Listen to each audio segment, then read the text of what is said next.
News 7 Tamil, பொறுப்பும் பொது நலமும். அஞ்சல் துறையை தனியாருக்கு மாற்றக்கூடாது என்பது உள்ளிட்ட பல்வேறு கோரிக்கைகளை வலியுறுத்தி ரயில் மறியல் போராட்டத்தில் ஈடுபட முயன்ற அஞ்சல் ஊழியர்கள் கைது செய்யப்பட்டனர். மதுரை தென்மண்டல கோட்டத்திற்கு கீழ் உள்ள திண்டுக்கல், ராமநாதபுரம், சிவகங்கை உள்ளிட்ட 11 கோட்டங்களைச் சேர்ந்த கிராம அஞ்சல் ஊழியர்கள் மதுரை ரயில்வே நிலையத்தில் ரயில் மறியல் போராட்டத்தில் ஈடுபட முயன்றனர்.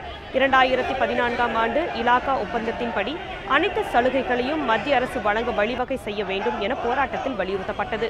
கடந்த 10ஆம் தேதியிலிருந்து இதே கோரிக்கைகளை வலியுறுத்தி காலவரையற்ற வேலைநிறுத்த போராட்டத்தில் ஈடுபட்டு வரும் கிராம அஞ்சல் ஊழியர்களால் கிராமங்களில் உள்ள அஞ்சல் அலுவலகங்களில் அனைத்து தபால்களும் நிலுவையில் உள்ளது குறிப்பிடத்தக்கது.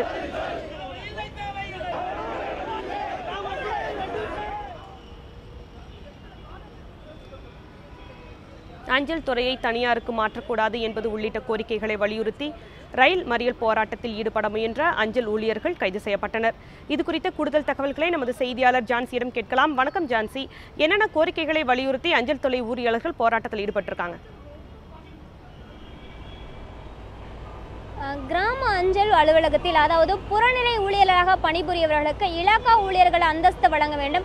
அது மட்டும் இல்லாமல் 2014ஆம் ஆண்டு செய்து கொண்ட ஒப்பந்தத்தின்படி 7வது கமிஷன் படி சம்பள உயர்வு வழங்க வேண்டும். அது மட்டும் இல்லாமல் அஞ்சல் துறையை தனியாருக்கு வழங்கக்கூடாது உள்ளிட்ட பல்வேறு கோரிக்கைகளை வலியுறுத்தி கடந்த 10ஆம் தேதியிலிருந்து இன்று வரை 8வது நாளாக காலவரையற்ற வேலைநிறுத்த போராட்டத்தில் புறநிலை அஞ்சல் ஊழியர்கள் ஈடுபட்டுள்ளனர். அவர்களுடைய முக்கியமான கோரிக்கை நான் முன்னமே சொன்ன மாதிரி அந்த 3 கோரிக்கையை தான் முன்வைத்து தொடர்ந்து தங்களுடைய போராட்டத்தை நடத்தி வருகின்றனர். இந்நிலையில் இன்று ரயில் மறியல் போராட்டத்தை கூட செய்வதற்கு இந்த ஊழியர்கள் முன் வந்துள்ளனர். இவர்களுடைய போராட்டம் தபால் துறை ஆரம்பித்த காலத்திலிருந்து இவர்களுடைய போராட்டம் தொடர்வதாக இந்த புறநிலை ஊழியர்கள் தெரிவிக்கின்றனர்.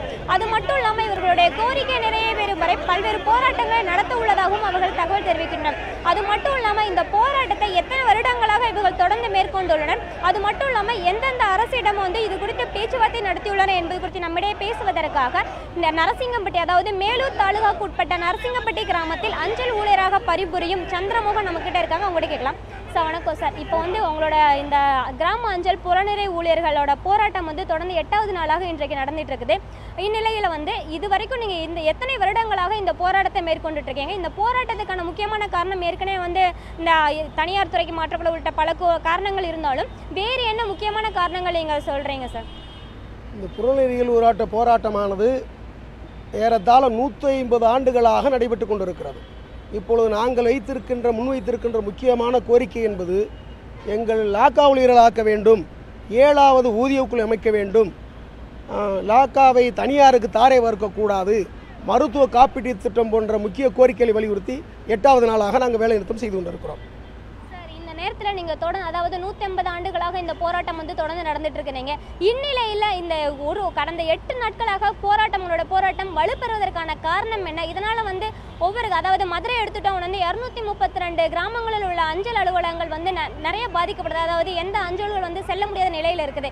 இதோட காரணம் என்ன? இந்த போராட்டம் வலுப்பெறுவதற்கான முக்கியமான காரணம் இப்பொழுது என்னவா இருக்கு சார்? இந்த போராட்டம் முழுமையாக வலுப்பெறுவதற்கு காரணம் நாங்கள் முறையாக லாக்காவிற்கு நோட்டீஸு கொடுத்து கூட இன்று வரை எங்களை அழைத்து பேசுவதற்கு லாக்கா முன்வரவில்லை. ஆகவே எங்களுடைய பொதுச் செயலாளர் மரியாதைக்குரிய SS மகாதேவனுடைய அறிவுறுத்தல் படி தொடர்ந்து எங்களுடைய போராட்டம் நடைபெற்றது. இப்போ இந்த புறநிலை கிராம அஞ்சல் ஊழியர்கள் தெரிவித்தபடி அவர்களுடைய கோரிக்கை அதாவது 2014ஆம் ஆண்டு ஒப்பந்தம் செய்யப்பட்ட அந்த சம்பள கமிஷனை உயர்த்தி தர வேண்டும் உள்ளிட்ட பல்வேறு கோரிக்கைகளை முன்வைத்து தொடர்ந்து தற்பொழுது காலவரையற்ற வேலைநிறுத்த போராட்டத்தை நடத்தி வருகின்றனர். அது மட்டும் இல்லாமல் இந்த போராட்டம் தொடர்ந்து நடைபெறக்கூடும். தமிழக அரசோ இல்லை மத்திய அரசோ எங்களுடன் பேச்சுவார்த்தை நடத்தி இதற்கு ஒரு சுமூகமான தீர்வு கிடைக்கும் வரை பல கட்ட வழிகளாக போராட்டம் நடைபெறுவோம். இந்த போராட்டம் தான் எங்களுடைய இறுதிப் போராட்டம். இதில் வெற்றி காண்போம் என்ற நம்பிக்கையில் உள்ளனர் இந்த கிராம புறநிலை ஊழியர்கள். அனிதா.